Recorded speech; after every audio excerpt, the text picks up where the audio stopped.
తరువాత ఆ బ్రాహ్మణ యువకుడు ఇంటికి వచ్చి తన చెల్లెలితో భక్తి శ్రద్ధలతో గ్రహణగౌరీ నోము చేయించాడు.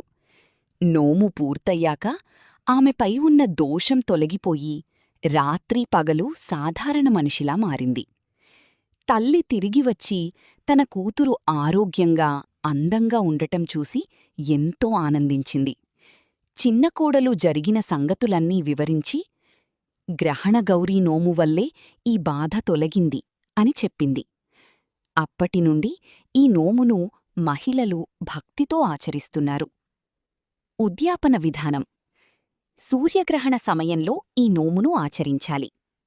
కావలసిన వస్తువులు: పసుపు, కుంకుమ, పిండి, బియ్యం, ప్రత్తి, బెల్లం, తమలపాకులు, వక్కలు, దక్షిణ. ఇవన్నీ పంటిలో పెట్టి గ్రహణం విడిచిన తర్వాత ఇంటిలో ఉంచాలి. సూర్యగ్రహణ రోజున కథ చెప్పుకోవాలి. అక్షతలు వేసుకోవాలి. 9 రోజులు: 9 పద్మములు, 9 వత్తుల దీపం, 9 అట్లు వాయనం, 9 అట్లు నైవేద్యం చెయ్యాలి.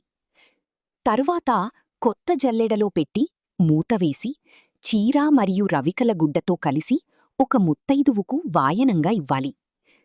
ఈ విధంగా భక్తి శ్రద్ధలతో గ్రహణగౌరీ నోము చేస్తే దోషాలు తలగి సౌభాగ్యం, శాంతి కలుగుతాయని విశ్వాసం. స్త్రీలు వ్రతాలు. మన పూర్వీకులు ఎన్నో వ్రతాలు చేసేవారు. కాని ఇప్పుడున్న మన బిజీ షెడ్యూల్లో మనం ఏ పూజలు సరిగ్గా చెయ్యలేకపోతున్నాం. కనీసం ఆ వ్రతాలు కథలు వింటే బాగుంటుందని మా చిన్ని ప్రయత్నం. మీకు నచ్చితే సబ్స్క్రైబ్ చేయండి, లైక్ చేయండి, షేర్ చేయండి. మా